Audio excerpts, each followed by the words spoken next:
Volunteer వ్యవస్థ లేకపోయినా చిత్తశుద్ధి ఉంటే ఎలాంటి మంచి కార్యక్రమం అయినా చేయవచ్చు అని జనసేన పార్టీ ప్రధాన కార్యదర్శి కొన్నెదల నాగబాబు అన్నారు. కాకినాడ జిల్లా పిఠాపురంలో పర్యటించిన నాగబాబు ఎమ్మెల్సీ హరిప్రసాద్ చిత్రాడ కొండవరం గ్రామంలో పెన్షన్దారులకు నాగబాబు ఆధ్వర్యంలో పెన్షన్ పంపిణీ చేశారు. అనంతరం కొండవరంలో అంబేద్కర్ విగ్రహానికి పూలమాలలు వేసి నివాళులర్పించారు. ప్రజల వద్ద గ్రామ సమస్యల అర్జీలను స్వీకరించారు. ప్రజలకు మేలు చేయాలని చిత్తశుద్ధి ఉంటే ఎలాంటి మంచి కార్యక్రమాలనైనా చేయవచ్చని deputy CM Pawan Kalyan, CM Nara Chandrababu Naidu నిరూపించారని తెలిపారు.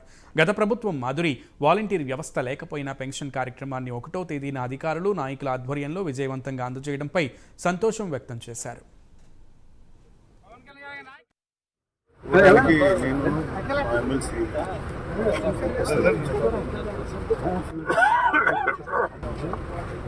పిఠాపురంలో దాదాపు ఒక 16 కోట్ల పెన్షన్స్ ఉన్నాయి. అన్ని రేపు లోపల మా కార్యకర్తలు కానీ అటు సచివాలయ ఉద్యోగులు ఈ కార్యక్రమం చాలా బిజీగా రేపు సాయంత్రం కన్నా అందుతుంది. ప్రభుత్వం ఈ పెన్షన్ల కార్యక్రమాన్ని కొద్దిమందితో వాళ్ళ ప్రైవేట్ సైన్యంతో పంచిపెట్టడం జరిగేది. ఆ ప్రైవేట్ సైన్యం లేకపోతే వ్యవస్థలన్నీ కూడా స్తంభించిపోతాయి, ఈ పెన్షన్ల పంపిణీ కూడా జరగదని చెప్పి డప్పు కొట్టుకునే కార్యక్రమం చేశారు.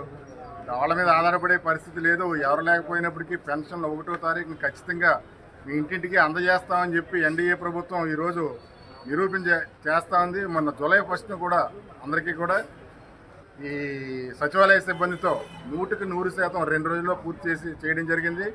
అలాగే ఆగస్టు నెలకు కూడా వైసీపీ కార్యకర్తల్లో కొంతమంది నాయకులు కూడా దుష్ప్రచారం ఏంటంటే చంద్రబాబు నాయుడు గారు పని అయిపోయింది, పెన్షన్లు ఇవ్వలేకపోతున్నారంటే, ఆగిపోతున్నాయంటే ఆగస్టులో ఇవ్వట్లేదని. అది ఎలాగొచ్చిందంటే ఏదో మరిగిన కోడి ఇల్లెక్కి కూసింది అంటారు. అలాగే గతంలో కొన్ని అలవాట్లు ఉన్నాయి వీళ్ళకి. అలవాట్ల ప్రకారం ఇల్లెక్కి కోడి తప్పించే ఇప్పుడు ప్రతిదీ కూడా వ్యవస్థాపకంగా జరుగుతోంది. వ్యవస్థాపకంగా ఇప్పుడు మళ్ళీ ఆగస్టు 1 ఇదిగో కొన్నెదల నాగబాబు గారు వచ్చారు. ఈరోజు చిత్రాడ గ్రామం, పిఠాపురం మండలం, పిఠాపురం నియోజకవర్గంలో ఇంటింటికి తిరిగి పెన్షన్ ఇచ్చే కార్యక్రమం కొన్నెదల నాగబాబు గారు, ఎమ్మెల్సీ హరిప్రసాద్ గారు జనసేన నుంచి వాళ్ళు వచ్చి ఇంటింటికి పెన్షన్ ఇచ్చే కార్యక్రమం జరుగుతుంది. ఇంకో వృద్ధులందరూ కూడా వారి కోసం వేచి ఉన్నారు. మా చిత్రాడండి గతంలో 3000 ఇచ్చిపోయారండి, ఇప్పుడు 6000 రూపాయలు తెచ్చిస్తున్నారు. గతంలో వాలంటీర్లు ఇంటికి తెచ్చిచ్చేవారండి, ఇప్పుడు డైరెక్ట్గా సచివాలయం ఆఫీసర్లే వచ్చి మా దగ్గరికి వచ్చి తమ్మేసుకుని 6000 రూపాయలు ఇస్తున్నారండి. మాకు చాలా సంతోషంగా ఉందండి. అలాగే పవన్ కళ్యాణ్ గారికి, మన సీఎం చంద్రబాబు నాయుడు గారికి ధన్యవాదాలు తెలుపుకుంటూ సెలవు తీసుకుంటున్నాం.